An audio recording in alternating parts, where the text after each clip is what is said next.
Um empresário corre pelo hospital após uma enfermeira lhe contar algo inacreditável. Um menino de rua, desconhecido, está orando todos os dias pela filha dele em coma. Quando ele chega à janela da UTI e vê o garoto de joelhos, olhos fechados, murmurando uma promessa impossível. Ninguém imagina o que está prestes a acontecer, e o que vem a seguir deixa todos em estado de choque. Antes de começarmos essa história emocionante, deixe aqui abaixo nos comentários de que cidade você está assistindo e um curtir no vídeo para continuar acompanhando. A primeira coisa que Roberto viu ao sair pela lateral da ala pediátrica foi um par de joelhos sujos pressionados contra o concreto úmido. O chão ainda estava molhado da garoa que insistira em cair o dia inteiro. E ali, imóvel, ajoelhado com as mãos unidas e os olhos fechados, estava um menino, sozinho, descalço, orando.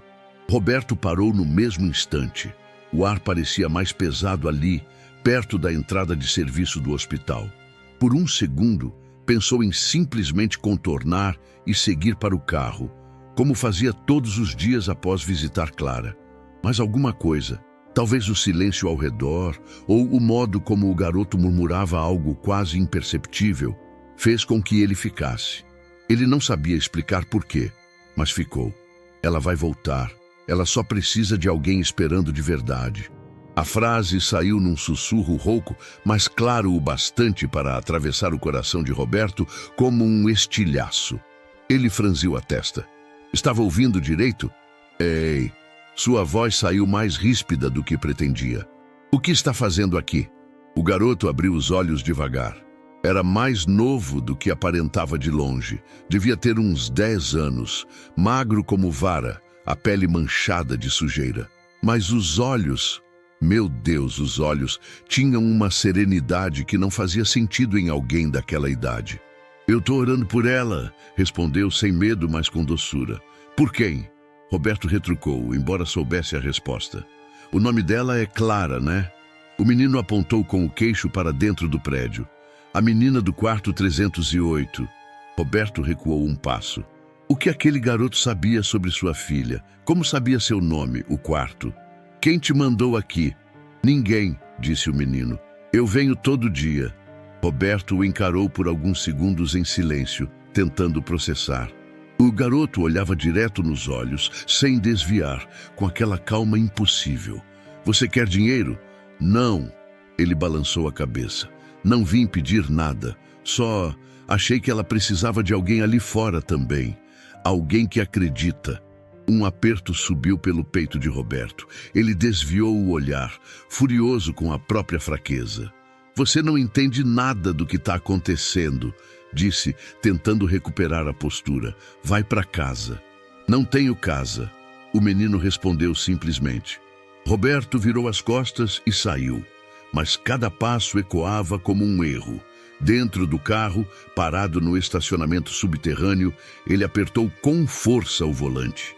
Lá em cima, no terceiro andar, Clara estava em coma profundo. Havia 2 anos e meio. 2 anos e meio vendo sua filha com tubos, monitores e aquele zumbido constante de máquinas tentando fazer o que o corpo dela não fazia sozinho. 2 vezes, os médicos sugeriram interromper o tratamento intensivo. 2 vezes, Roberto disse não. Era um não seco, sem lágrimas, sem explicações, apenas não. Como se admitir a possibilidade da morte fosse traí-la. Mas hoje, ao ver aquele menino orando, não implorando, não lamentando, só acreditando, algo dentro dele se partiu de um jeito diferente. Mais tarde, ainda naquela noite, Roberto voltou ao hospital. Clara estava do mesmo jeito, o mesmo soro, os mesmos fios. A enfermeira que sempre o recebia com olhos tristes apareceu discretamente ao lado. Senhor Alencar.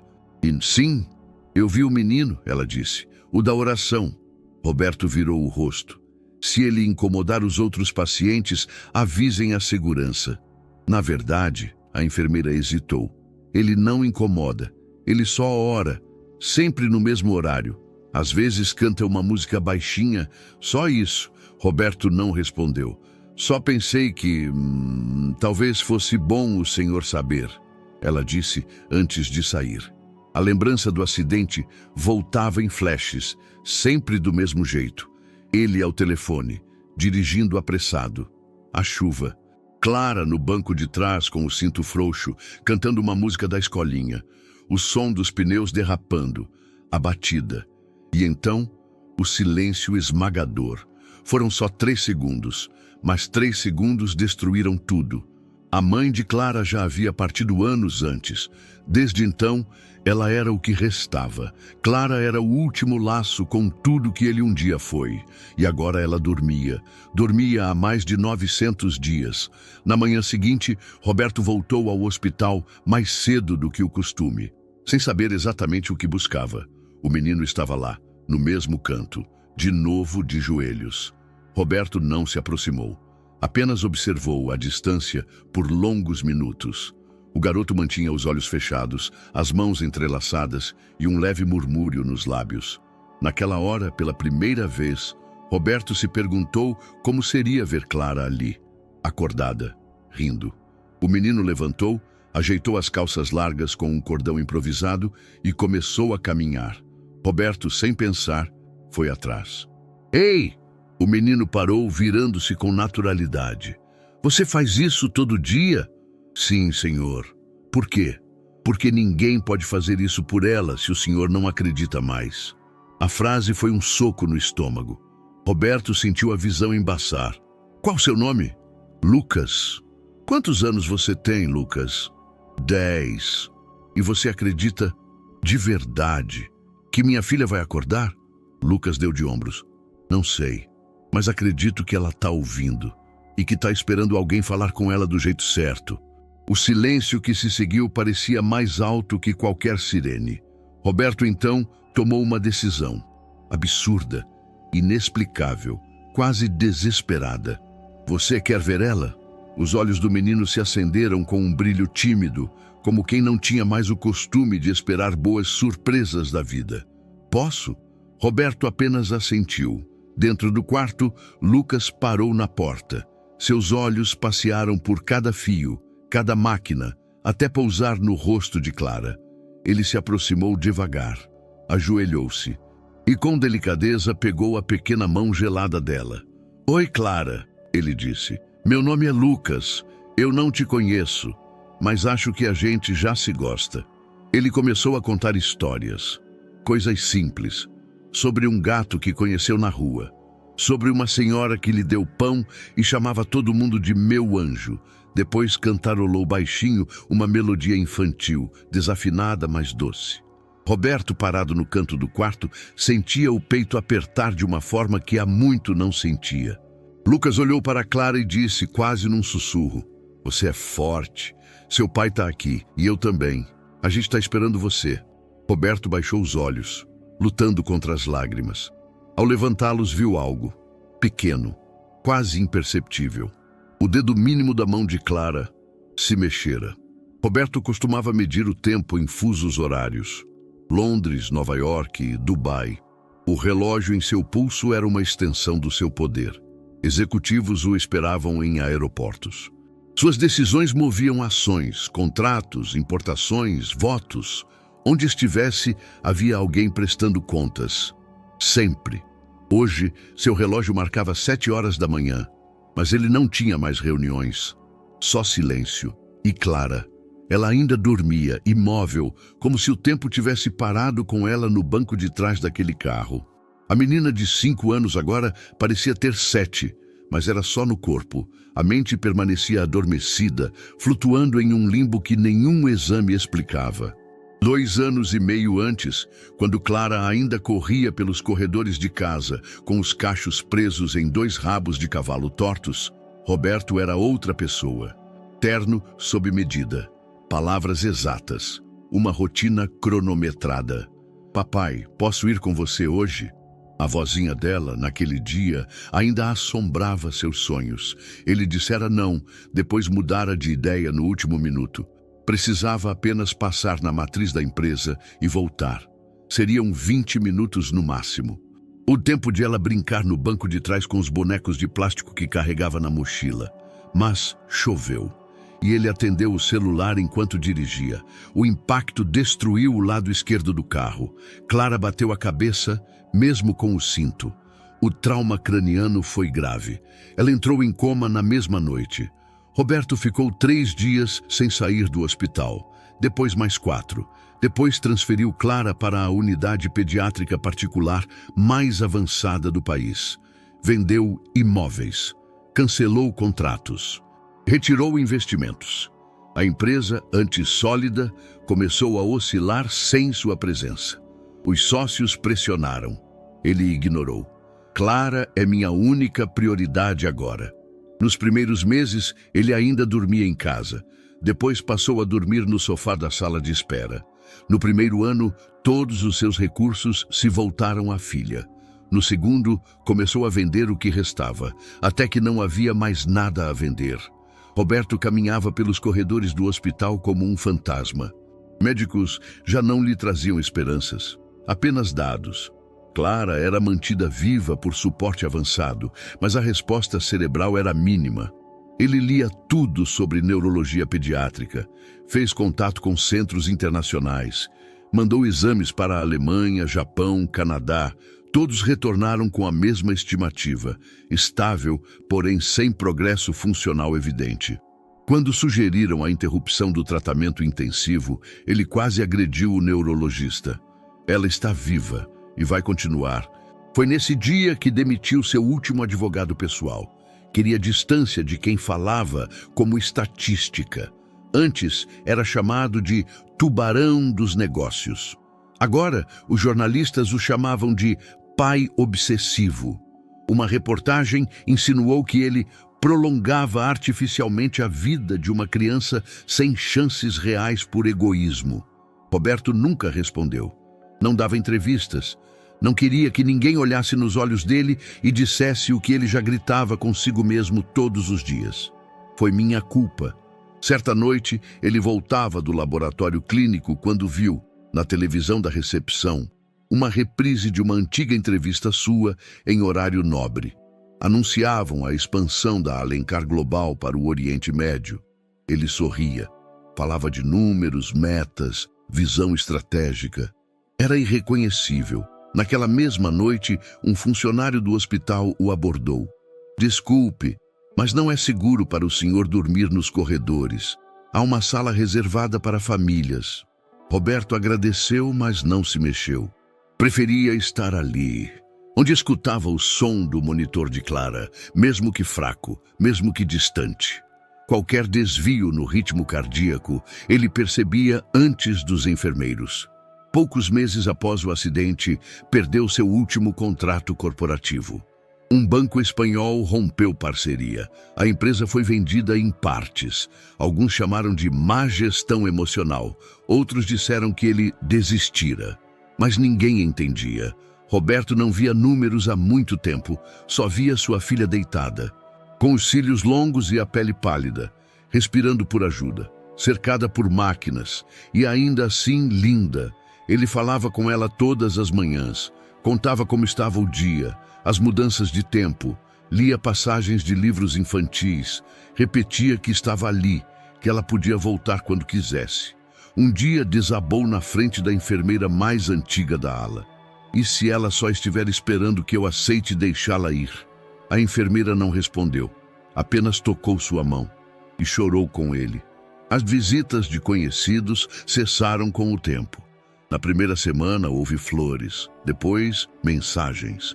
No segundo mês, começaram os silêncios constrangedores. Alguns amigos cortaram contato. Outros tentaram ser práticos demais. Você precisa continuar a viver. Você precisa de apoio psicológico. Roberto apenas ouvia, depois parou de ouvir. Agora, o único som que realmente lhe importava era o do monitor cardíaco da filha. E nos últimos dias, a voz de Lucas. Ele odiava admitir, mas desde que ouvira aquele menino dizer "ela só precisa de alguém esperando de verdade", algo dentro dele não parava de ecoar. Roberto sempre esperou por Clara, mas esperava com desespero. com medo, com culpa. E se Lucas tivesse razão? E se ela precisasse de alguém que esperasse com amor, com fé, com leveza? Não fazia sentido. Mas também, o que fazia? Naquela noite, sentado no mesmo sofá da sala de espera, Roberto segurou uma das bonecas antigas de Clara que ainda mantinha numa mochila. Os braços estavam descosturados. Ele tentou arrumar com dedos trêmulos e falhou.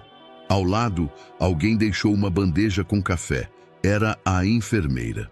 Vai querer que eu chame o menino amanhã cedo? Roberto a encarou. Pensou em dizer não, mas a verdade é que ele queria. Mais do que isso, precisava.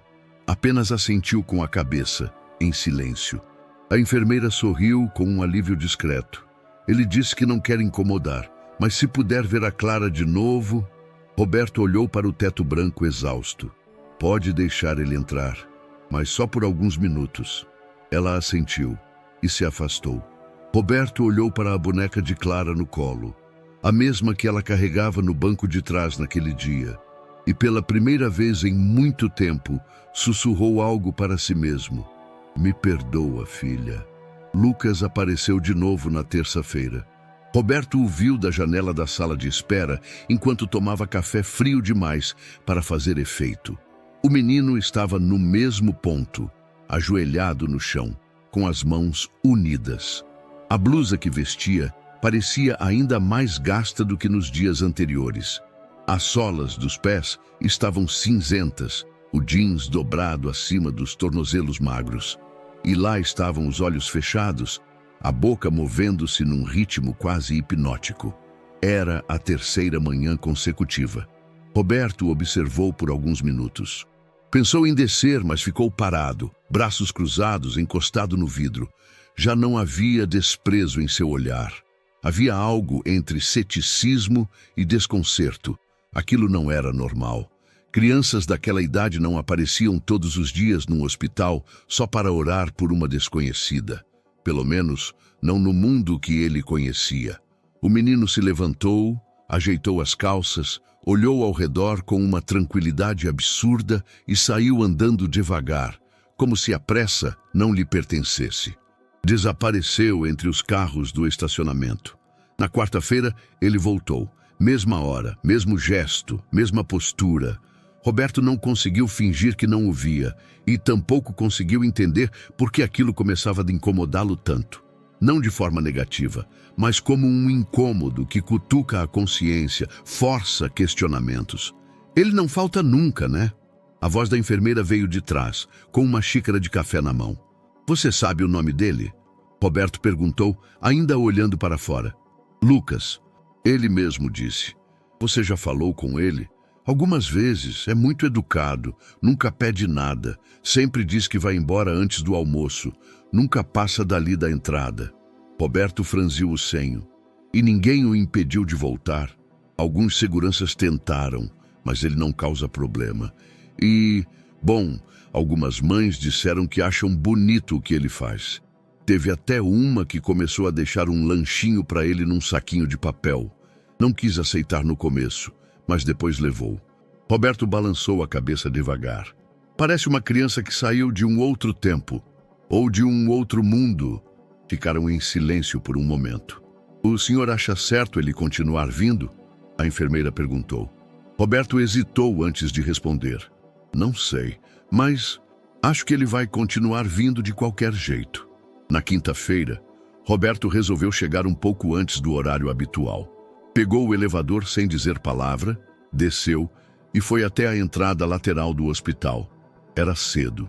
Os corredores ainda estavam meio vazios e a neblina da manhã pairava baixa sobre o pátio de cimento. Às 7h04, Lucas apareceu. Atravessou a calçada com passos curtos, abaixou-se no mesmo ponto, juntou as mãos e fechou os olhos. Roberto observava do outro lado da porta de vidro. Havia algo de ritualístico naquele gesto, como se fosse um compromisso assumido entre ele e alguém que não podia responder. Mais 2 minutos, e Lucas começou a murmurar. Não havia uma fórmula, não era uma oração formal. Parecia mais uma conversa íntima com o invisível. Roberto saiu. Andou devagar até onde o menino estava. Lucas ouviu os passos, mas não se assustou. Abriu os olhos apenas quando a sombra do homem cobriu parte de seu rosto. "Bom dia", disse com naturalidade. "Você faz isso todo dia?" Roberto perguntou. Lucas assentiu. "Há quanto tempo?" "Desde o mês passado." Roberto arqueou as sobrancelhas. "Por quê?" Lucas olhou para ele sem pressa. Depois voltou os olhos para o chão. "Porque um dia eu passei aqui, ouvi o choro de alguém e senti que precisava voltar. Você não me conhecia. Não conhecia, nem a Clara, mas tem lugares que gritam." Roberto ficou mudo por alguns segundos. "Você não tem escola, casa?" "Não, mas às vezes eu consigo dormir num ônibus que roda a cidade inteira." "E se chover?" Lucas deu de ombros. "Chove por dentro também, às vezes." Roberto olhou para o céu. A neblina começava a dissolver. Uma enfermeira se aproximava da entrada com um saco de pão de queijo para o turno da manhã. "Você não parece com os outros garotos que vivem na rua." Eles também não pareciam quando chegaram lá. A resposta foi como um estalo na mente de Roberto. Havia algo naquele garoto que ia além do que seus olhos mostravam. Ele não falava como criança. Não tinha as respostas de alguém que aprendeu ouvindo adultos. Era como se carregasse um cansaço antigo nas palavras e, ao mesmo tempo, uma fé que recusava morrer. Na sexta-feira, Lucas apareceu às 7h01. Dessa vez, Roberto estava esperando na escada da entrada. "Você já comeu hoje?" Lucas fez que não com a cabeça. "Vem!" Roberto o levou até a lanchonete pequena nos fundos do hospital. Era usada por funcionários. Ninguém ali fez perguntas, embora todos tenham olhado para os dois com surpresa. Lucas pegou apenas um pão com manteiga e um achocolatado. Comeu devagar, agradecendo em silêncio. "Você acredita mesmo que a Clara está ouvindo?" Roberto perguntou. Lucas limpou a boca com o dorso da mão. "Acho que ela está tentando achar o caminho. Às vezes alguém precisa chamar do lado de cá." Roberto respirou fundo. O café esfriava diante dele, intacto. "Ela é tudo que eu tenho." Lucas olhou para ele com doçura que feria. "Ela sabe." Mais tarde, no elevador, a enfermeira comentou. "Ele vai voltar amanhã?" "Provavelmente", Roberto respondeu. "E o senhor vai falar com ele de novo?" "Sim."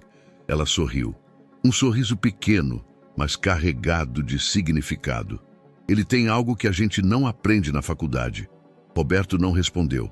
Apenas olhou o número 3 no visor acendendo.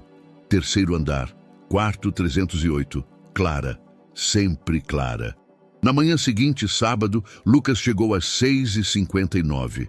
Dessa vez, Roberto já o esperava do lado de fora. Sem palavras, apenas assentiu com a cabeça. Lucas ajoelhou-se. Roberto permaneceu em pé a alguns metros, braços cruzados. Algo naquela cena parecia menos estranha, mais íntima, como se já fizesse parte da rotina. O tempo estava nublado. O hospital ainda acordava aos poucos. Mas ali, naquela entrada lateral, onde ninguém prestava atenção, o rosto de um menino persistia. E aos poucos começava a se tornar impossível de esquecer. Lucas terminou de comer o pedaço de bolo seco que a funcionária da lanchonete lhe oferecera. Era domingo e os corredores do hospital estavam mais vazios do que o habitual. Roberto sentou-se de frente para ele, à mesma mesa do dia anterior, observando o menino mastigar com calma. "Você sempre fala com ela antes de orar?" Lucas olhou para ele, os olhos firmes. "Falo. Mesmo sem ver?" "Mesmo sem ver." "E o que você fala?" O menino limpou as mãos no jeans e respondeu com serenidade desconcertante. "Digo para ela não ter medo, que tem alguém esperando, que ela não precisa correr, mas também não pode esquecer como voltar." Roberto apertou o punho discretamente sobre a mesa. Aquilo o atingia de um jeito que não queria admitir. "Você fala com mais alguém assim?" Tentou manter o tom casual. Lucas negou com a cabeça. "Só com ela." "Mas por quê?" Lucas abaixou o olhar por um momento. "Porque tem gente que precisa ser chamada de volta, senão se perde de vez." No elevador, Roberto pensava em cada palavra do menino. Tinha algo de absurdo e, ao mesmo tempo, honesto Não havia doutrina, não havia loucura. Era entrega pura e, estranhamente, lógica dentro da própria lógica de Lucas. Ao chegar no terceiro andar, parou diante da porta do quarto 308.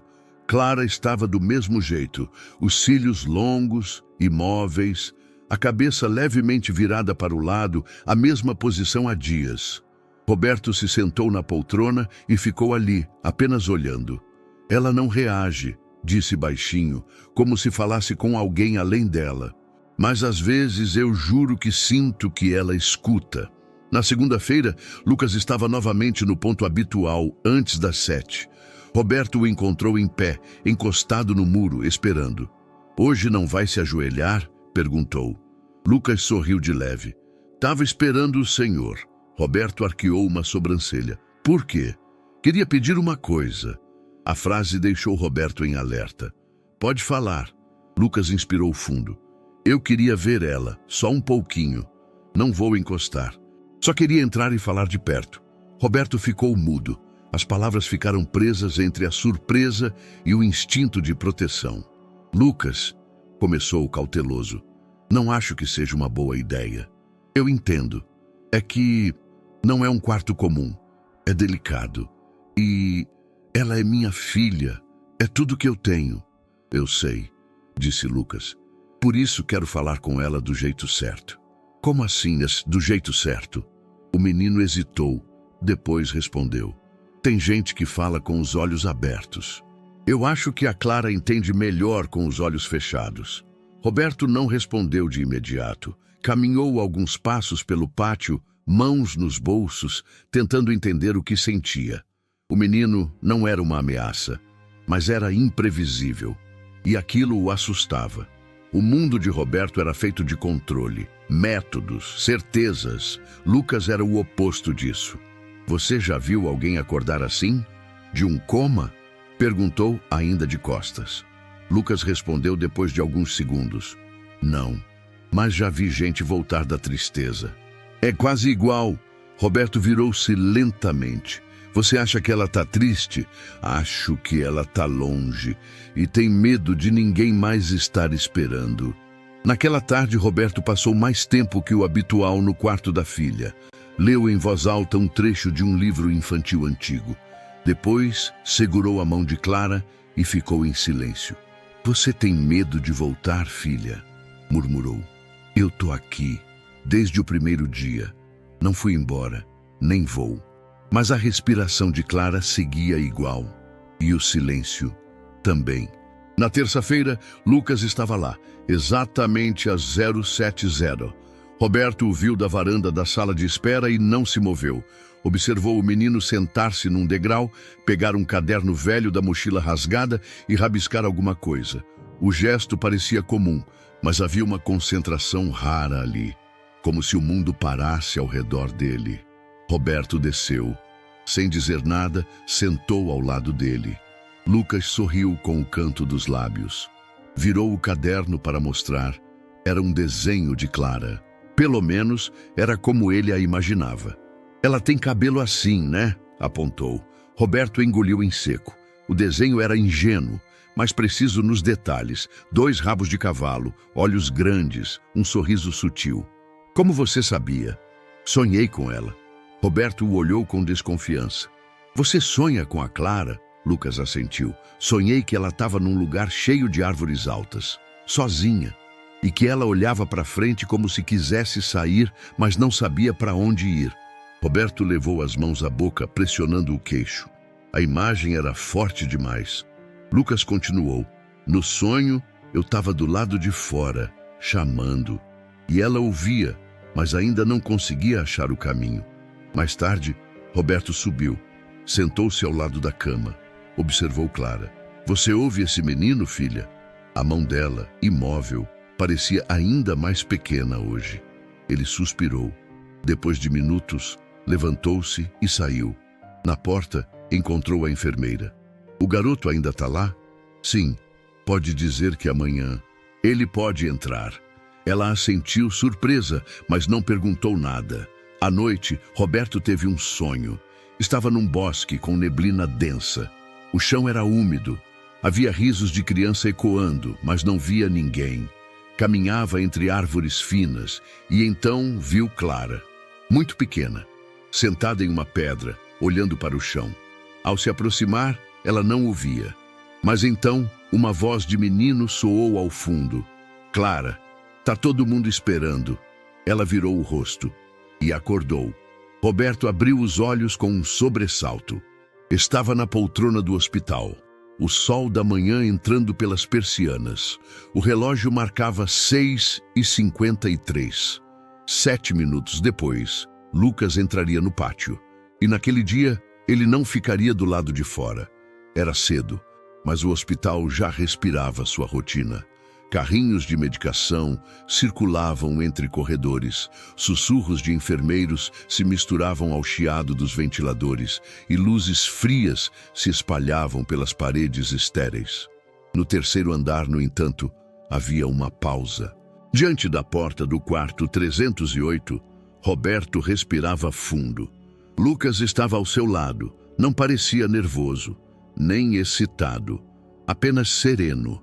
Como se aquilo fosse natural, como se entrar num quarto de hospital para falar com uma criança em coma fosse o que ele fazia todos os dias.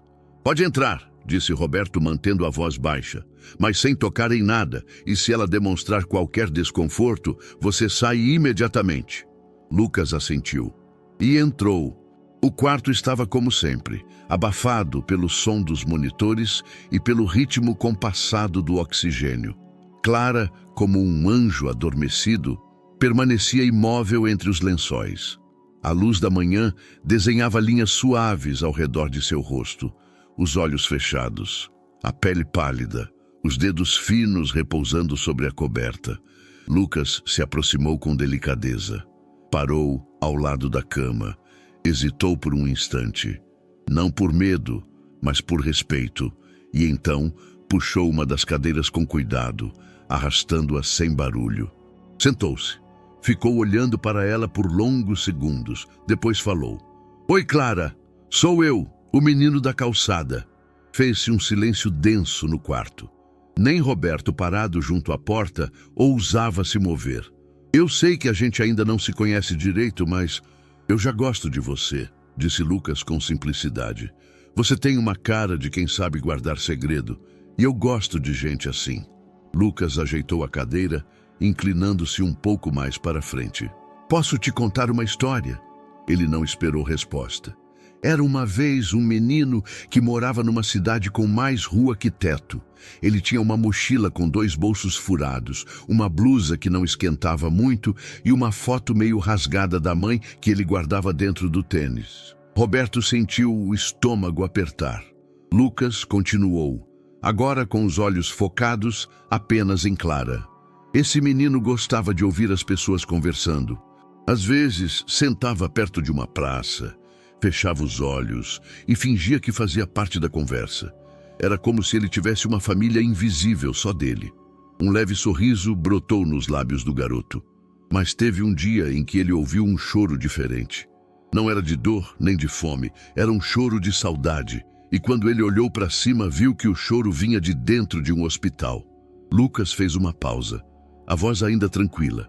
E aí ele começou a voltar lá, todo dia, só para mostrar para quem chorava que alguém estava ouvindo. Roberto sentiu a garganta fechar. O silêncio entre as palavras do menino era mais eloquente do que qualquer discurso. Lucas, então, recostou na cadeira, puxou a barra da camisa para limpar o rosto. Minha mãe me cantava uma música antes de dormir. Era boba, mas me fazia rir. Mesmo quando ela estava triste. Posso cantar para você? Ele não esperou resposta. Dormir, sonhar, voar. No céu tem bicho a pular. Se o sono for demorar, a gente ri até chorar. A voz era fina, desafinada até, mas suave. Clara não se movia. Nem uma piscada, nem uma mudança de respiração. Lucas, no entanto, parecia falar com alguém que o escutava atentamente. Ela dizia que as palavras entram melhor quando vêm com música, sussurrou. Eu acho que é verdade. Ele então estendeu a mão com cuidado e a apoiou sobre a coberta, sem tocar nela, apenas perto. Você pode voltar quando quiser, tá? Ninguém vai te cobrar pressa. Mas se vier, tem gente aqui esperando. Eu, seu pai, até a moça da recepção, que tem cara de brava, mas sempre deixa uma flor no balcão. Roberto sentiu as pernas ameaçarem ceder. Escorou-se na parede. Era como se o menino estivesse segurando o tempo com as palavras. O monitor cardíaco manteve seu ritmo. Nada nos aparelhos indicava mudança, mas havia algo diferente no ar. Lucas então sussurrou mais uma vez. Eu volto amanhã, se você deixar, e trago outra história. Pode ser uma de princesas, ou de astronautas, ou até de gente comum que faz coisas bonitas sem aparecer na TV. Ele se levantou devagar, olhou para Clara por mais alguns segundos. Depois caminhou até a porta, onde Roberto permanecia parado, imóvel. Ela está ouvindo, disse, baixinho. Roberto não respondeu. Lucas passou por ele sem dizer mais nada e foi embora. Roberto ficou ali por mais algum tempo. Aproximou-se da cama, olhou a filha. Ninguém nunca falou com você desse jeito antes, né? Aproximou-se mais. Pegou a mão dela, fria como sempre, e então viu. O dedo mínimo da mão esquerda contraiu-se por uma fração de segundo, quase imperceptível, mas real. A primeira a notar foi a enfermeira Marília. Estava checando os sinais vitais de Clara, como fazia todas as manhãs, quando o monitor de pressão registrou uma variação sutil, mas diferente do padrão habitual. Pequena demais para alarmes, mas distinta o bastante para não ser ignorada. Ela olhou o gráfico, depois olhou para Clara. A menina permanecia imóvel, os olhos fechados, a respiração auxiliada ritmicamente. Ainda assim, algo parecia diferente. Na tela, o traçado de atividade elétrica cerebral mostrava microflutuações. Não era estável, nem constante. Mas algo ali vibrava de forma nova. Ela chamou o médico de plantão. Pode ser artefato do monitor, disse o residente ajeitando os óculos. Ou microespasmos periféricos. Marília cruzou os braços. Pode ser, mas eu trabalho com essa criança há mais de 1 ano. Isso não acontecia. Vou anotar para a neurologia revisar. A neurologia precisa mais do que revisão, precisa presença. Na manhã seguinte, Roberto chegou mais cedo que o habitual. Lucas já estava no quarto. Dessa vez, os enfermeiros sequer perguntaram. Era como se, aos poucos, a presença do garoto tivesse sido absorvida pela rotina do andar. Ninguém mais o via como intruso. Ele não causava desordem, apenas se encaixava. Clara, como sempre, permanecia serena. Lucas lia para ela uma fábula sobre um menino que se transformava em vagalume para iluminar a noite de pessoas tristes. Lia em voz baixa, mas clara, com entonações improvisadas e pausas teatrais. Você acha que dá para ser luz, mesmo quando tudo está escuro? Perguntou, virando-se para ela como se esperasse resposta. Roberto, parado junto à porta, fechou os olhos por um instante. Ele mesmo não sabia mais. Ao meio-dia, o neurologista responsável, Dr. Maurício Elias, finalmente apareceu. Homem metódico, de fala comedida e expressão contida, era respeitado tanto por sua frieza técnica quanto pela honestidade científica. Não dava falsas esperanças, não usava metáforas. Para ele, cérebros funcionavam ou não, o resto era ruído emocional. Recebi seus registros, disse ele à equipe. Vamos reavaliar o EEG da semana. Na tela, os últimos traçados estavam lado a lado. Os anteriores, retos, quase estáticos. Os mais recentes, instáveis, com ondulações discretas. Variação limiar, murmurou inclinando-se, mas real. A sala ficou em silêncio. Isso pode ser causado por estímulo periférico, ruídos, sons ambientais ou interferência emocional. Interferência emocional? Repetiu Marília, surpresa.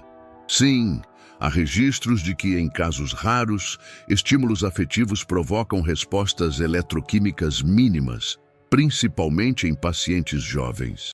Você está dizendo que ela pode estar ouvindo? Dr. Elias não respondeu de imediato. Ajustou os óculos, observou mais um gráfico e, com a calma clínica de quem ainda não estava pronto para mudar de opinião, respondeu: Estou dizendo que não podemos descartar absolutamente nada. Roberto recebeu o relatório resumido na sala dos médicos. Leu em silêncio. Não havia promessas, nenhuma afirmação direta, mas uma frase destacada chamava a atenção. Sugestões iniciais de variabilidade cortical reativa sob estímulo verbal contínuo. Estímulo verbal contínuo. As histórias de Lucas. As canções, as conversas ditas com fé, como se Clara estivesse respondendo por dentro. Roberto sentiu um nó na garganta. Não sabia se sentia raiva ou esperança. Raiva por não ter conseguido aquilo em 2 anos e meio. Esperança por finalmente ver um sinal, mesmo que imperceptível. A dúvida o corroía. Naquela noite, ele foi até a sala de descanso e sentou-se diante da janela. A cidade estava coberta por uma névoa fina. O som dos carros era abafado, distante. Lucas apareceu minutos depois, silencioso como sempre. "Posso sentar?" perguntou. Roberto assentiu. Ficaram em silêncio por alguns instantes, até que o homem perguntou: "Você realmente acredita que ela está te ouvindo?" Lucas pensou um pouco antes de responder. "Acho que ela está num lugar onde só dá para ouvir o que vem do coração." "E você acha que eu não consigo chegar lá?" Lucas não hesitou. "O senhor tem medo de sentir. Quando a gente sente demais, às vezes fica mudo." Roberto riu, mas não com humor. Um riso curto, dolorido. "Você é um menino estranho, Lucas. Ou só nasci com os olhos abertos?" Nos dias seguintes, os registros cerebrais continuaram a mostrar variações discretas. Nada conclusivo, mas inegavelmente novos. Dr. Elias passou a fazer visitas diárias, instalou um EEG portátil, solicitou ressonâncias atualizadas. "Ela está estável", disse a Roberto, mas com sinais que indicam possível resposta. Resposta como? Reflexos primários. Movimentos isolados, microcontrações, são respostas vegetativas em alguns casos, mas pode ser algo mais. Roberto cruzou os braços, tenso. Ela mexeu o dedo. "Sim, isso foi registrado." "E o que isso significa?" O médico hesitou, depois respondeu: "Que talvez, só talvez, sua filha esteja tentando voltar." Enquanto isso, Lucas permanecia fiel à sua rotina. Chegava cedo, entrava no quarto com a permissão dos enfermeiros, lia, contava histórias e às vezes apenas ficava em silêncio, com a mão perto da dela. A cada dia, sua presença se tornava mais íntima. Não como um milagreiro, nem como um curandeiro, mas como um menino que simplesmente sabia esperar. Na sexta-feira, Roberto chegou ao hospital e encontrou Lucas desenhando de novo. No caderno, havia rabiscos de Clara sorrindo, cercada de árvores e pequenos pontos de luz. "Gigi é a floresta do meu sonho", explicou o menino. Roberto se sentou ao lado dele. "E você acha que ainda está chamando ela de lá?" Lucas sorriu de leve. "Acho que ela já ouviu. Agora falta ela querer voltar." Roberto ficou olhando para o desenho por um longo tempo. Depois disse: "Se ela voltar, é por sua causa." Lucas balançou a cabeça. "Não, vai ser por causa de quem ficou esperando." Roberto entrou no quarto, sentou-se ao lado de Clara, segurou sua mão e, sem pensar, murmurou: "Volta quando quiser, filha, mas se puder, vem logo." Pela primeira vez em meses, permitiu que as lágrimas caíssem sem resistência. Na segunda-feira, Roberto entrou no escritório da direção do hospital com um pedido inusitado. "Quero saber mais sobre o menino, o Lucas." A coordenadora de enfermagem, Sônia, olhou para ele com expressão cautelosa. "O senhor quer tudo o que for possível. Não precisa quebrar regras. Mas se alguém aqui já teve contato com ele, quero saber." Sônia hesitou. "Ele é um caso raro, Sr. Alencar. Aparece, faz o que tem de fazer e some. Nunca pediu ajuda direta. Só aceita comida se for oferecida. Nunca dorme nos arredores, mas é constante." Ele mencionou algum abrigo?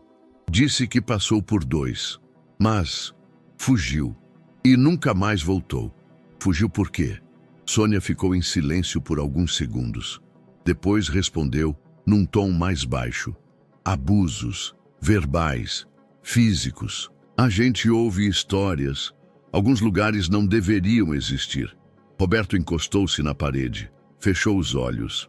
Lucas, o menino de fala calma e olhar tranquilo, carregava aquilo por dentro. Decidido, Roberto procurou um conhecido da promotoria da infância, um antigo cliente da época em que sua empresa ainda comandava eventos filantrópicos. Usou o pouco prestígio que ainda restava para obter acesso informal a registros de acolhimento público. Após 2 dias de trocas discretas, recebeu um dossiê enxuto. Lucas da Silva Santos, nascido em São Paulo. Mãe, Carla Santos, desaparecida desde 2016. Nenhum registro do pai. Acolhido pela primeira vez aos 5 anos após denúncias de abandono. 2 abrigos, um fechado por irregularidades, outro ainda em funcionamento com histórico de evasões e negligência.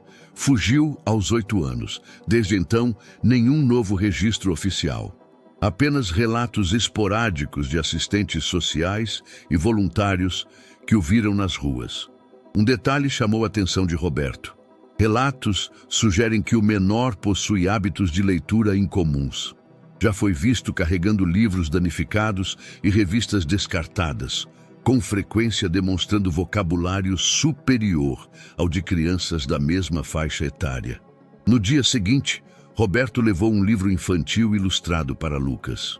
Esperou-o na entrada do hospital, como fazia nos últimos dias. Quando o menino chegou, seus olhos brilharam ao ver a capa. Esse, eu já tentei ler uma vez, estava com as páginas molhadas. Roberto entregou. Agora pode ler inteiro. Obrigado. Você aprendeu a ler sozinho? Lucas assentiu, folheando as páginas como quem manuseia um tesouro. Pegava jornais no metrô e revistas velhas da banca. Depois comecei a catar livros no lixo da escola do centro. Alguns rasgados, mas dava para entender. E você gostava? Lucas sorriu. Era como conversar com alguém sem precisar falar. No quarto de Clara, a tarde estava tranquila. A luz do sol batia na parede oposta à cama, deixando sombras suaves sobre os móveis. Lucas, sentado ao lado, abriu o livro que recebera e começou a ler. A voz era ritmada, com pausas bem colocadas. Ele lia como quem conta histórias, e não apenas palavras. E então, o esquilo olhou para o alto e viu a estrela mais brilhante do céu. Será que ela consegue ouvir meu desejo? Pensou. Será que alguém tão longe consegue ouvir tão perto? Roberto, sentado na poltrona, observava em silêncio. Já não havia estranhamento na cena. Só uma calma rara, um alívio quase imperceptível, como se aquele ambiente começasse a lembrar um lar. De repente, uma quebra sutil, um som baixíssimo, rasgado. Roberto se ergueu ligeiramente olhando para Clara. Lucas parou de ler. Você ouviu? Perguntou o menino, olhos arregalados. Roberto se aproximou. Clara havia soltado um som, fraco, incompleto, um ruído que mal se distinguia entre um suspiro e um balbucio, mas era novo. Clara, murmurou Roberto quase sem fôlego. O monitor permanecia constante. Nada indicava emergência, mas o movimento de seus lábios era real, pequeno, mas diferente. Lucas colocou o livro de lado. Ela está tentando falar. Roberto segurou a mão da filha com firmeza, mas sem força. Filha, é o papai. Você está me ouvindo? Clara não respondeu, mas seu rosto parecia menos inerte. Os músculos ao redor da boca vibravam quase imperceptivelmente. Minutos depois, Marília entrou e conferiu os sinais. Tudo dentro dos padrões. Mas essa tensão labial aqui... Ela pegou o estetoscópio, escutou, registrou. Ela pode estar começando a tentar emitir sons. Roberto a olhou com uma mistura de espanto e alívio. Mas isso é raro, mas é progresso. Mais tarde, no refeitório dos funcionários, Roberto e Lucas dividiram uma refeição simples. Era a primeira vez que comiam juntos em silêncio confortável. Você nunca foi para a escola? Lucas balançou a cabeça. Só de passagem. Não parava em lugar nenhum. E você quer estudar? O menino olhou para o prato, depois para o teto. Quero, mas acho que é tarde. Para aprender nunca é tarde, Lucas. O garoto sorriu meio sem jeito. Você fala como os livros. Roberto sorriu de volta. E você pensa como alguém que viveu mais do que devia.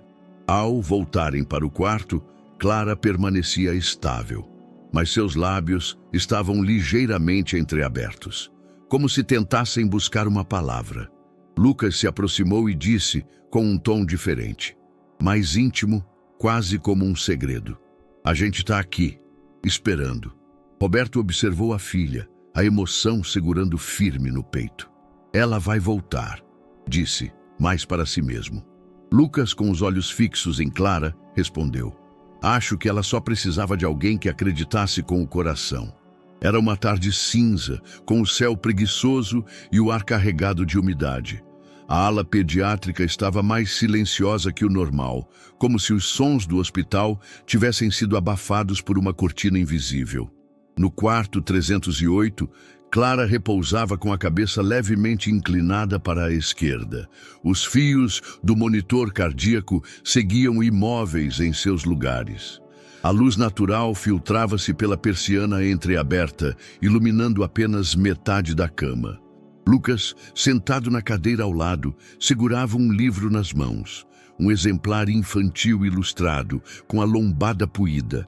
Era uma história sobre um castelo que desaparecia nas noites de lua nova, mas voltava quando alguém se lembrava dele com força suficiente.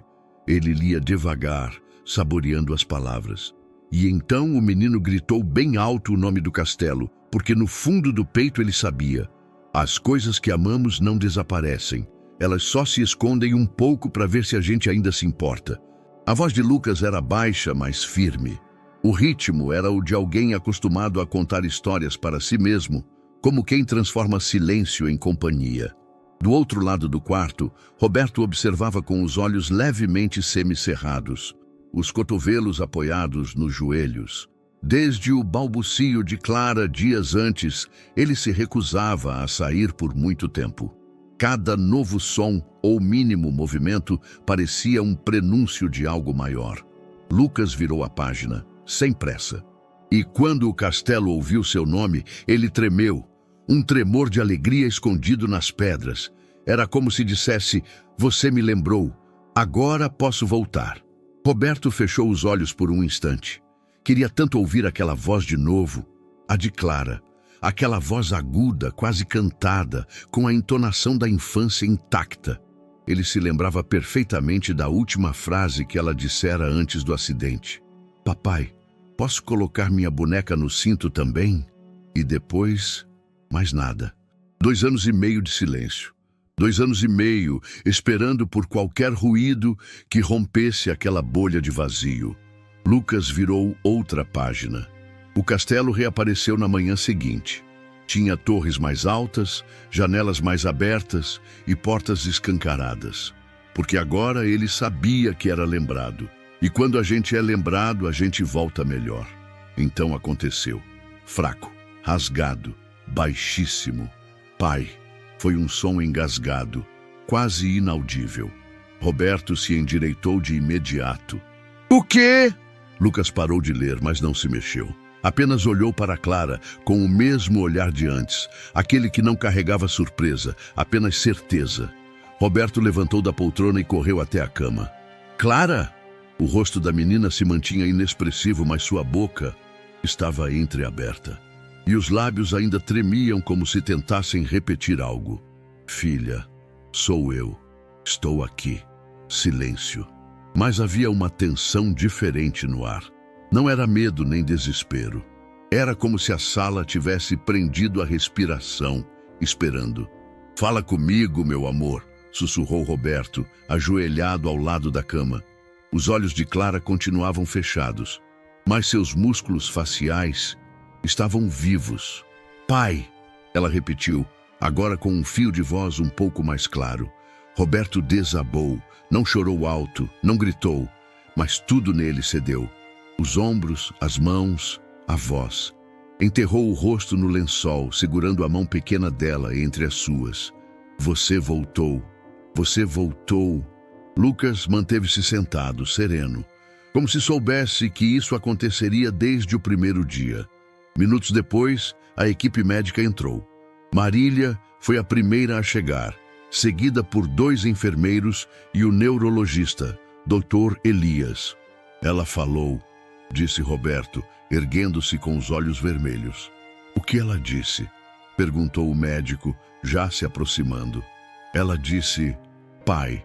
Dr. Elias se inclinou, pegou a lanterna de pupilas, examinou os olhos de Clara. De movimento labial em resposta verbal, registrou em voz alta. Tensão leve na musculatura orofacial, tentativa de vocalização. Isso significa que ela acordou? Roberto ainda tremia. Significa que há conexão entre estímulo auditivo e resposta verbal. Não é vigília plena, mas é um salto considerável. Lucas olhou para Roberto e sorriu. Não disse nada. Apenas sorriu como se soubesse que Clara ainda não dissera sua última palavra. Horas depois, quando os exames haviam sido atualizados e a equipe deixara o quarto, Roberto sentou-se novamente na poltrona. Clara dormia, mas agora havia vida naquele sono. Havia algo vibrando sob a superfície. Lucas estava ao lado da cama, acariciando o lençol com a ponta dos dedos. Você sabia, disse Roberto, olhando para ele. Lucas não respondeu. Desde o começo, você sabia que ela ia falar. Não sabia com a cabeça, respondeu o menino. Sabia com o coração. Roberto olhou para Clara, depois para Lucas. Você fez mais por ela do que qualquer médico. Lucas balançou a cabeça. Foi ela que quis voltar. Eu só fiquei esperando no lugar certo.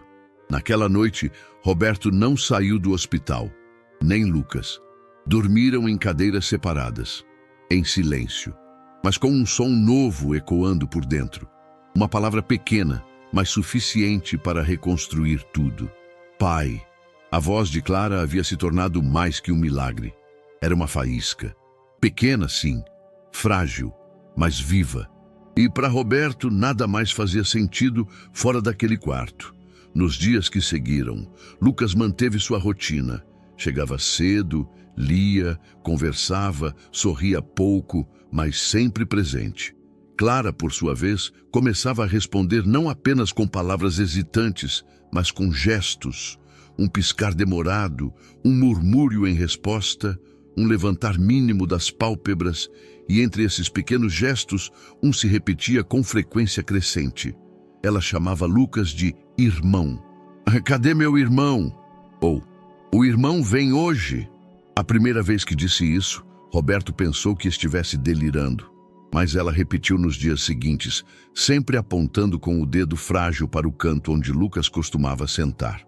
Aquilo mexeu fundo em Roberto, mais fundo do que esperava. Na manhã de uma quinta-feira, enquanto Clara dormia, ele chamou Sônia, a coordenadora de enfermagem. Preciso saber quais os procedimentos legais para tirar um menino da rua. Ela franziu a testa. Roberto, você quer adotar o Lucas? Não sei se posso, mas quero tentar. Você tem ideia da complexidade disso? Tenho ideia do que vai acontecer com ele se eu não fizer nada. Ela o estudou por alguns segundos. Se for sério, conheço uma assistente social que pode orientar. Na tarde daquele mesmo dia, Roberto conversou com Juliana Menezes, assistente social experiente da Vara da Infância. E explicou o vínculo entre Lucas e Clara, a constância do menino no hospital, sua conduta, sua vida na rua. Juliana o ouviu atentamente, tomou notas e então disse: vamos com calma. Primeiro precisamos localizar registros oficiais dele, verificar se consta como desaparecido, evasão de abrigo ou se houve perda de tutela por parte da família. Já consultei isso com um conhecido da promotoria. Ele está fora do sistema há mais de 2 anos. Então ele é tecnicamente invisível. Exato. Juliana fechou a prancheta. Nesse caso, se for da sua vontade mesmo, posso iniciar o protocolo de guarda provisória.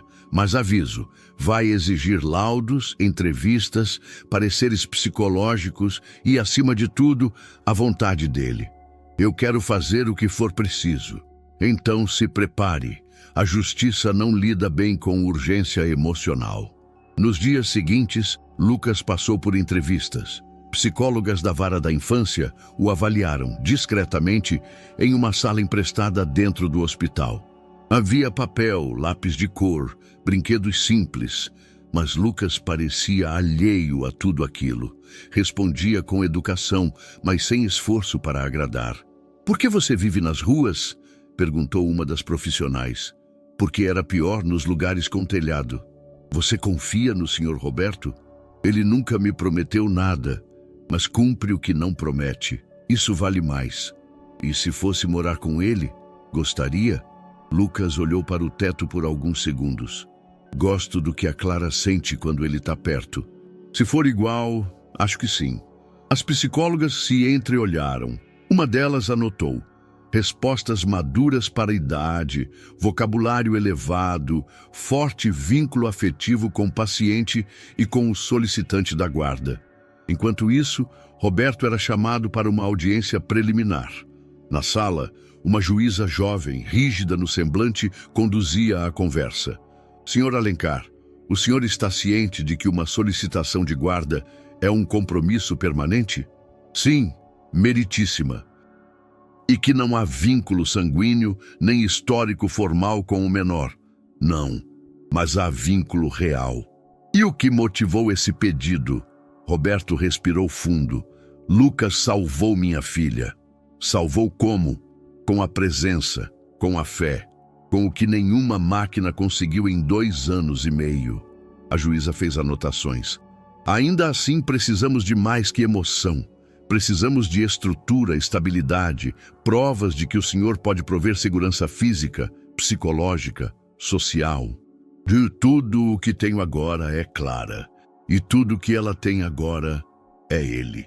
A juíza não respondeu de imediato. Apenas sinalizou que o processo seguiria em análise, aguardando os laudos oficiais. Clara, naquele mesmo dia, teve um progresso discreto. Conseguiu segurar um lápis, ainda sem força, ainda com tremores, mas traçou uma linha sobre uma folha branca. Ao seu lado, Lucas assistia em silêncio, como sempre fazia. Roberto entrou no quarto e se aproximou, sorrindo. Você desenhou?" Clara assentiu com a cabeça lentamente. Depois apontou para Lucas. "Meu irmão estava me ajudando." A palavra irmão saiu com mais firmeza. Lucas sorriu, sem graça. Roberto olhou para os dois. Algo dentro dele que resistia por orgulho ou medo. Finalmente cedeu. Naquela noite, sozinho no carro, estacionado na vaga reservada do hospital, Roberto ligou para Juliana. "A psicóloga já tem os relatórios?" "Temos os preliminares, positivos." "E agora?" "Agora, depende de como a juíza vai ler o que o coração já entendeu." Do lado de dentro do hospital, Clara dormia. Sua mão repousava sobre a de Lucas. E pela primeira vez, o menino que veio do nada parecia ter encontrado um lugar onde sua história, finalmente, fazia sentido. A sala de audiências da vara da infância não era imponente. Nada ali remetia ao poder.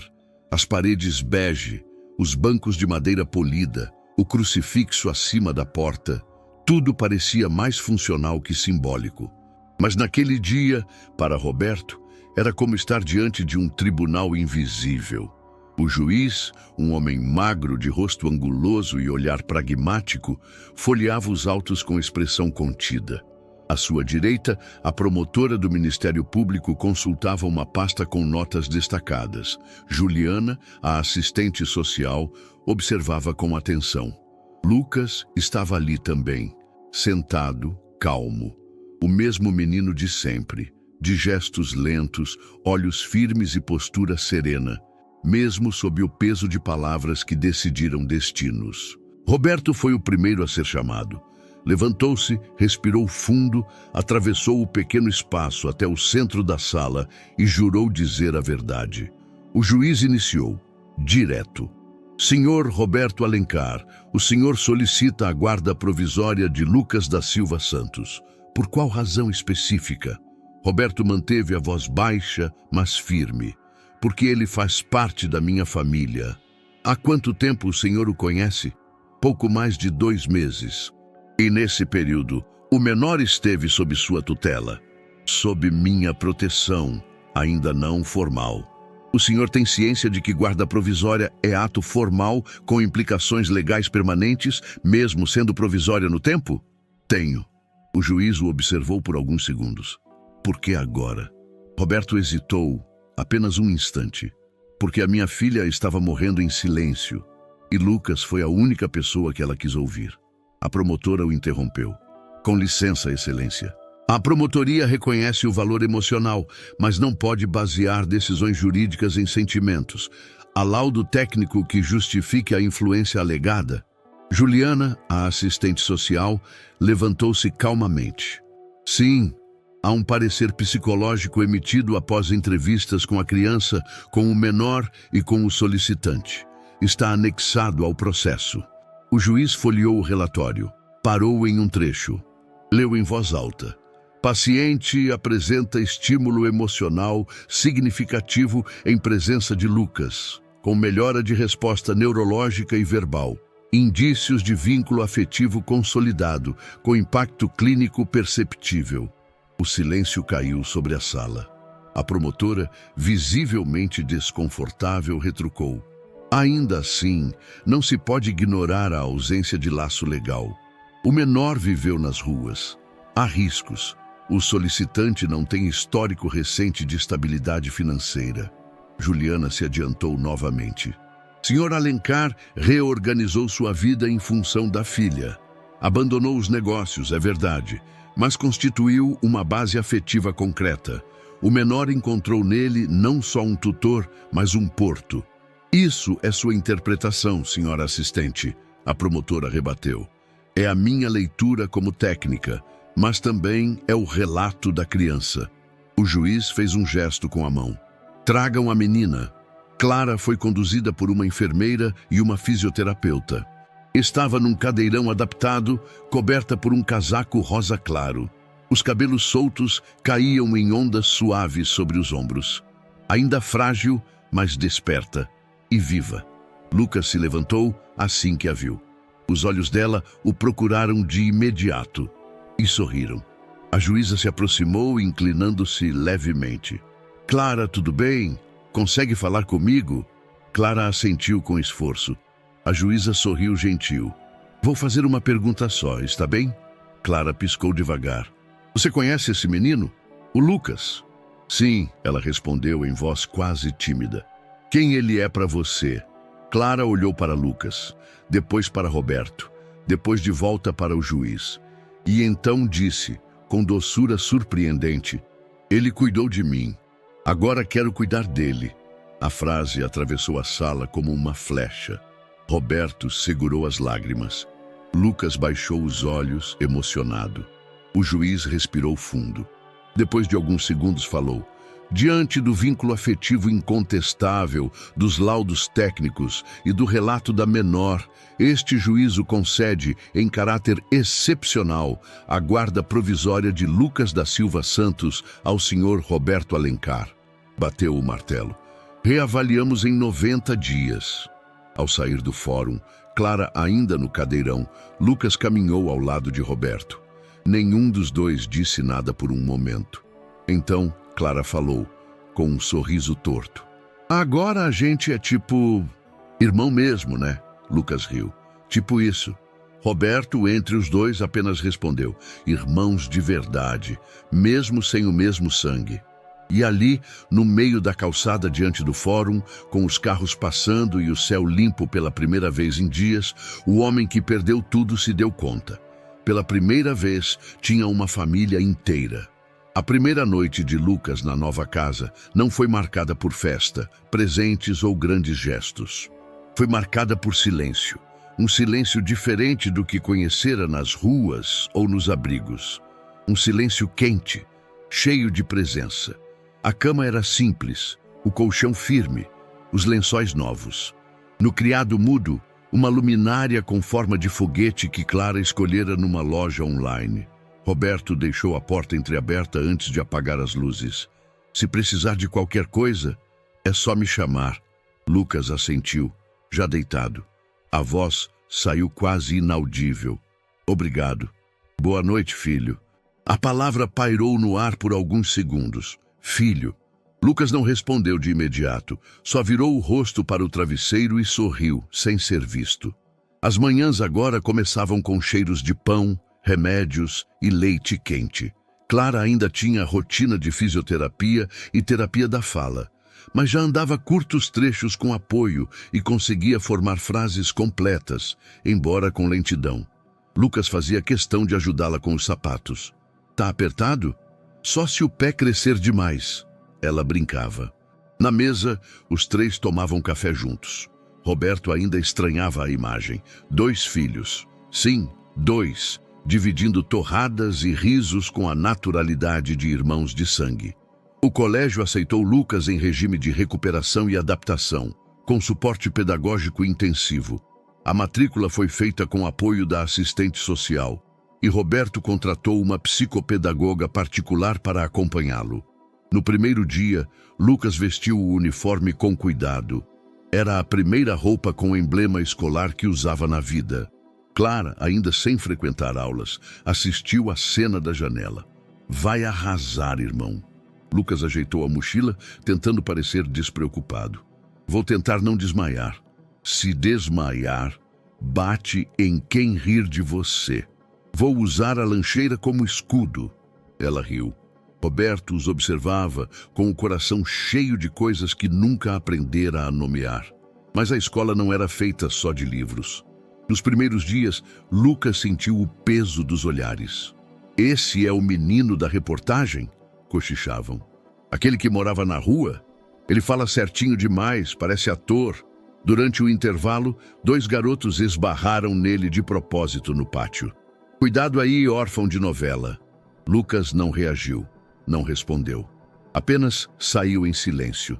Naquele dia, não quis jantar. Clara percebeu o silêncio diferente e insistiu até que ele falasse. Eles acham que sou mentira, mas você não é. Para eles, sou só o menino do milagre. Ela se aproximou, segurou sua mão com força. Então seja, mas seja milagre para você primeiro. Lucas chorou pela primeira vez desde que deixara as ruas. Roberto, ao saber do incidente, foi até a escola pessoalmente. Falou com a direção, exigiu protocolos contra bullying, pediu acolhimento, mas foi além disso. Fez questão de dizer que Lucas não era caso social, era família. E é exatamente por isso que vou estar presente. Em reunião, sim. Em recreio, se precisar. Ele não está aqui por caridade. Está aqui por direito. Com o tempo, os professores começaram a notar algo difícil de ignorar. Lucas aprendia com velocidade incomum. Lia em voz alta com entonação natural, fazia perguntas que misturavam lógica e sensibilidade e escrevia com uma clareza rara para sua idade. A coordenadora pedagógica o chamou para conversar. Você leu tudo isso sozinho? Li o que deu para salvar do lixo. E como entendia as palavras difíceis? Criava histórias em volta delas. Se fizesse sentido, era isso. Em casa, Roberto reaprendia o cotidiano. Aprendeu a preparar o chá que Clara preferia, a organizar as medicações na ordem exata, a diferenciar o cansaço do corpo do cansaço da alma. Mas também aprendeu outras coisas, como conversar sem pressa, como escutar sem resolver, como amar sem medo. Numa noite de sexta-feira, sentados os 3 na sala, assistiam a um desenho qualquer. Roberto se levantou para ir ao banheiro e, ao sair, parou na porta. Clara dormia no colo de Lucas. Ele acariciava seus cabelos com movimentos lentos. A televisão continuava ligada, mas naquela cena havia mais paz que em qualquer discurso de motivação que Roberto já ouvira em anos de empresariado. Nos finais de semana, começaram a fazer pequenas saídas. Um parque, uma feira, uma sorveteria. Clara ainda se cansava rápido. Lucas sempre a puxava pelo braço com cuidado. Segura firme, eu sou bom de equilíbrio. É mesmo? Ela ria. Claro, vivi nas calçadas. Roberto os acompanhava com um olhar que alternava proteção e admiração. Era como assistir à reconstrução da própria vida, só que sem os excessos, sem o ruído. Puro, essencial. Numa noite chuvosa, Lucas teve um pesadelo. Gritou baixinho, tremendo, ainda de olhos fechados. Roberto entrou no quarto, sentou-se ao lado da cama. Tá tudo bem. Foi só um sonho. Lucas, ainda ofegante, olhou ao redor. Achei que tinha voltado para a rua. Você tá em casa agora. Mas bem, por quanto tempo? Roberto não respondeu imediatamente. Depois segurou a mão do menino e disse: enquanto a gente tiver teto e abraço, vai ser para sempre. Clara, mesmo com limitações, voltou a sorrir com frequência. Lucas começava a ter amigos na escola. Poucos, mas verdadeiros. Roberto, sem empresa, sem cargo, descobria a riqueza de comprar pão fresco e escolher frutas com os filhos no sábado. A vida recomeçava, e desta vez, não como antes. Desta vez, com sentido. Era uma manhã como qualquer outra. Céu limpo, café no fogão, Clara sorrindo enquanto Lucas tentava convencê-la a usar uma jaqueta azul que ela detestava. Combina com seus olhos, ele insistia. Combina com o travesseiro, me deixa aqui deitada, retrucava. Roberto ria enquanto preparava o chá dela. Tudo estava leve, natural. Pela primeira vez em muito tempo, a rotina deixava de ser sobrevivência e começava a aparecer vida. Mas às vezes, a vida testa quando menos se espera. Foi depois do almoço que começou. Clara estava sonolenta, mais que o normal. Roberto achou que fosse o efeito da fisioterapia. Lucas percebeu primeiro que havia algo diferente. Ela tá falando enrolado. Clara tentava dizer algo, mas as palavras saíam turvas, emboladas. Roberto se aproximou. Filha? Ela olhou, mas seus olhos pareciam opacos, como se tivessem esquecido o caminho até o mundo. Clara?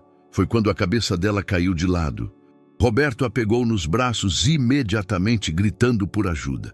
A ambulância chegou em menos de 15 minutos. Lucas foi junto no banco traseiro, mãos trêmulas, mas rosto firme.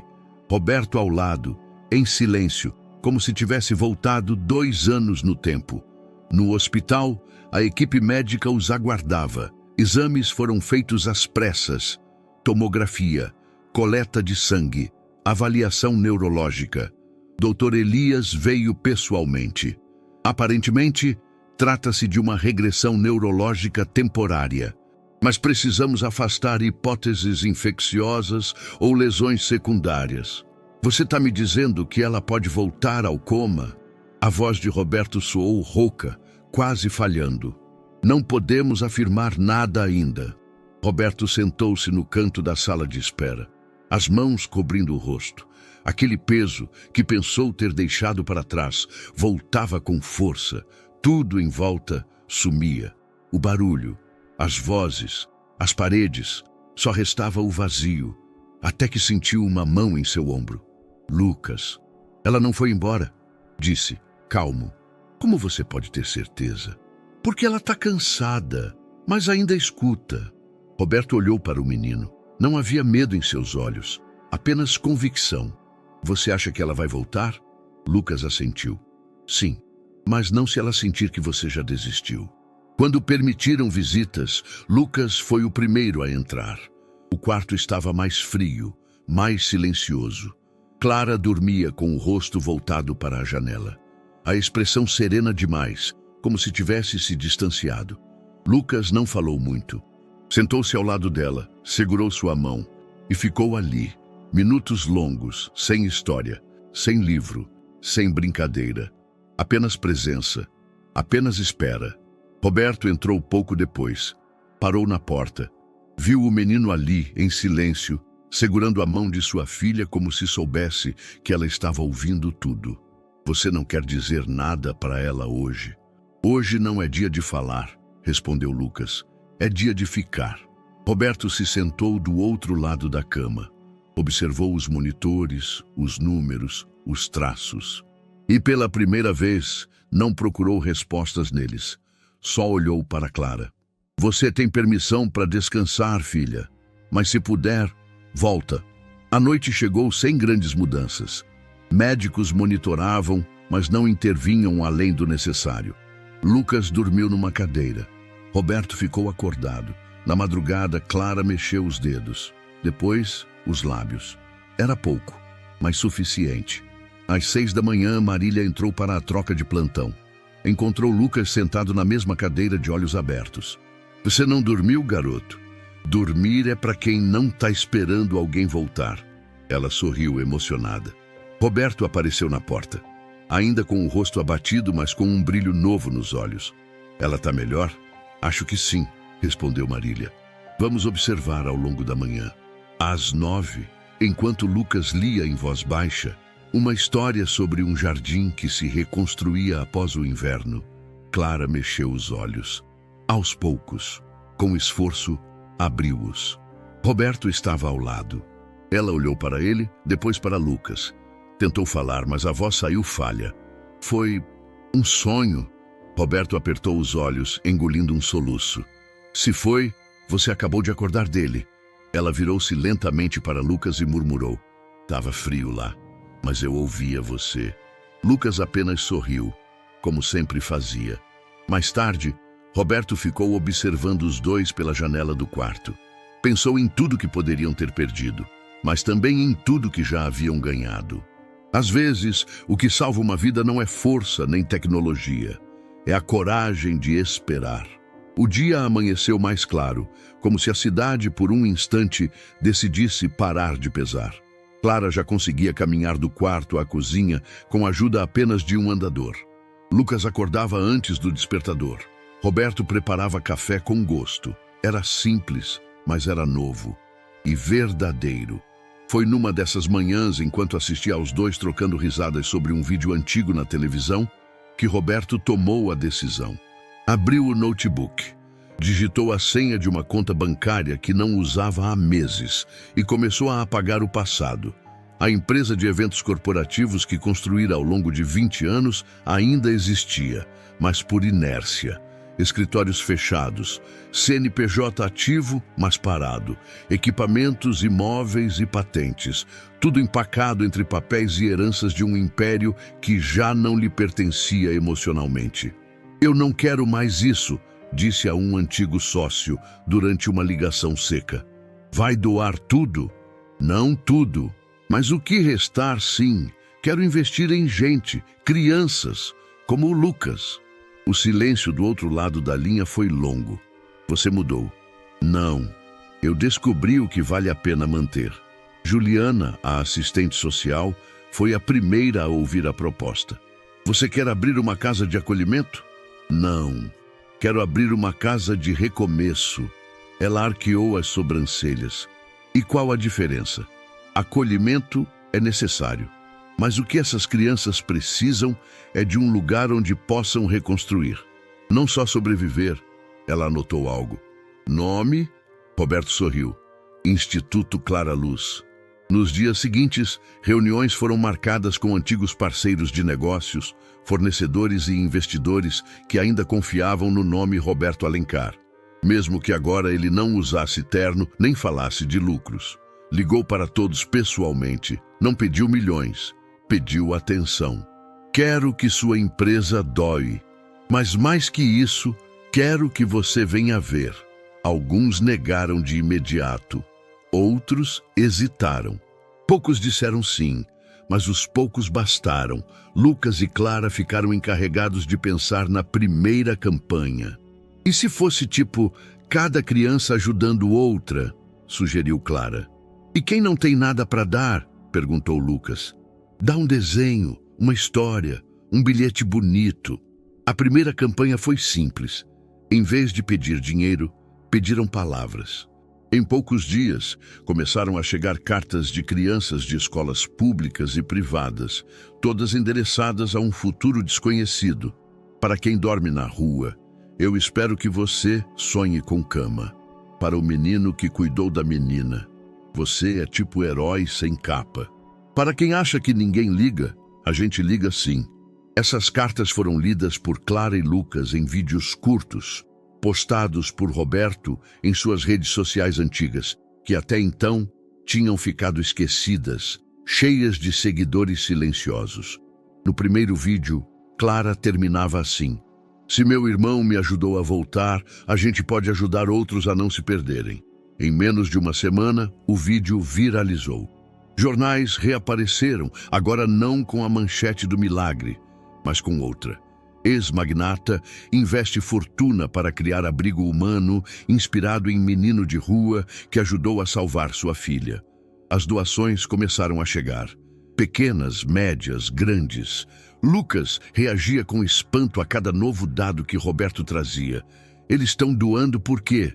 Porque viram alguém acreditar antes deles. Mas eu sou só um menino. Justamente por isso. Com o dinheiro arrecadado, Roberto comprou um casarão antigo, próximo a uma praça arborizada, com quintal amplo e espaço para salas e dormitórios. Lucas foi visitar o local antes mesmo da compra ser finalizada. Entrou, correu pelos corredores vazios, tocou as janelas empoeiradas. Dá para caber quantas crianças aqui? Muitas, mas só as que quiserem recomeçar. Vai ter biblioteca?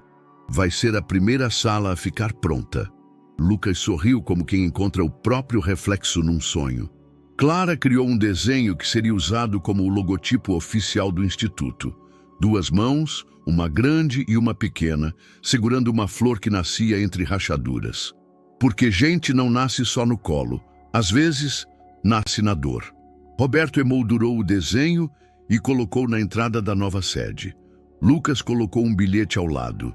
A gente só precisa de uma chance e de alguém que fique. A casa começou a tomar forma. A vida também. Não havia mais mansão, nem motoristas, nem compromissos de luxo. Havia cimento fresco, cheiro de tinta e esperança plantada entre tijolos. Havia irmãos que não precisavam de sangue e um pai que, finalmente, descobriu que doar não é perder, é se tornar inteiro de novo.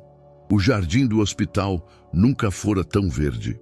Durante meses, enquanto a nova ala pediátrica ganhava forma com doações organizadas por Roberto e o envolvimento de antigos parceiros, as equipes cuidavam também da área externa. Era ali que a inauguração simbólica aconteceria. Um gesto mais profundo que o corte de uma fita. As árvores, antes negligenciadas, foram podadas com carinho. Um caminho de pedras lisas conduzia ao centro do gramado, onde um banco de madeira maciça fora instalado. Sobre ele, uma placa metálica gravada à mão. Às vezes, a esperança vem de quem menos se espera. Lucas da Silva Santos. Era discreto, elegante, mas carregado de significado. Na tarde da inauguração, o hospital parecia respirar diferente. Profissionais da saúde, funcionários da limpeza, doações anônimas, ex-pacientes e curiosos se reuniam. Não havia celebridades nem cobertura de TV ao vivo, mas havia expectativa. Roberto chegara cedo com Clara e Lucas. Ela, com vestido branco e uma faixa lilás amarrada à cintura, segurava um pequeno buquê de flores do campo. Lucas vestia camisa social e tênis gastos. A combinação perfeita entre o novo e o que nunca deixaria de ser parte dele. "Você tá nervoso?" Clara perguntou, olhando para ele de lado. "Um pouco, mas você nem vai falar no microfone." "Eu sei, mas é o meu nome ali. E é bonito. Não tem nome mais certo naquele banco." Lucas abaixou os olhos. Respirou fundo. Roberto, ao lado dos dois, não interrompeu. Apenas passou a mão pelos ombros do menino com suavidade. O diretor do hospital abriu a cerimônia com palavras formais. Agradeceu doações, reforçou a importância da nova ala, mencionou avanços médicos e o impacto do projeto. Mas foi quando citou o nome de Lucas que o tom da fala mudou. E hoje, mais do que tecnologia, celebramos humanidade. Este jardim recebe um banco especial, um símbolo silencioso de uma história que nos ensinou que amor, empatia e persistência ainda movem milagres reais. O público se virou. Clara delicadamente caminhou até o banco. Apoiando-se no braço de Lucas, chegou até o centro, ajoelhou-se com esforço e depositou o buquê aos pés da estrutura. Depois, levantou o olhar para o menino e disse: "Obrigada por cuidar de mim. Agora eu também quero cuidar dos outros." Não havia trilha sonora, nem palmas. Apenas um silêncio denso, daqueles que pesam mais que 1000 palavras. Roberto tentava segurar as lágrimas. Não era mais o empresário implacável. Não era nem mesmo o pai desesperado de meses atrás. Era um homem reconstruído e, ao seu lado, 2 vidas renascidas. A placa brilhava sob o sol do fim de tarde. Lucas se sentou no banco e olhou para os pés. "Parece coisa de filme." "É sua vida", Roberto respondeu. "E agora de muita gente também." Clara pediu para ficar mais um pouco no jardim. Lucas permaneceu ao lado dela. Crianças, visitantes e alguns funcionários começaram a se aproximar. Alguns sentaram na grama. Outros tocaram o banco como quem toca algo sagrado.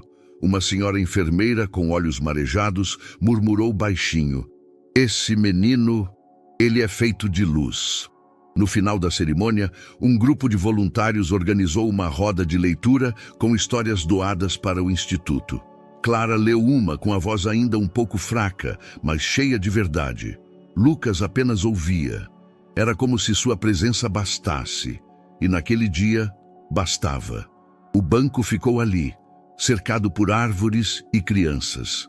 Não era uma estátua, nem um monumento. Era um convite, um lembrete de que a esperança muitas vezes veste roupas simples, anda de chinelos e carrega nas mãos não respostas, mas presença. E isso, em certos momentos, é tudo o que o mundo precisa. O jardim parecia respirar mais calmo naquela manhã de céu dourado. Era o aniversário de 6 anos de Clara. Nenhuma festa, nenhum salão alugado. Apenas uma cerimônia íntima, silenciosa, mas repleta de significados. Um gesto que, mais do que comemorar a vida dela, celebrava a vida que ela e Lucas reconstruíram juntos. No colo, Clara segurava um pequeno buquê de flores silvestres, colhidas no próprio jardim do Instituto. Usava o mesmo vestido branco do dia da inauguração da ala pediátrica, agora ajustado para seu novo tamanho, e um sorriso sereno, quase adulto demais para sua idade. Lucas caminhava ao lado, de mãos dadas com ela, como sempre fazia. Roberto seguia logo atrás, sem palavras, apenas com o coração à flor da pele. Ao chegarem ao banco de madeira, Clara parou. Ajeitou os cabelos com um gesto tímido, se abaixou com cuidado e depositou o buquê aos pés da estrutura. As flores balançaram levemente com o vento. Então levantou o rosto e disse, com a mesma voz doce que o tempo não conseguiu roubar: "Obrigada por cuidar de mim. Agora eu também quero cuidar dos outros." Lucas não disse nada.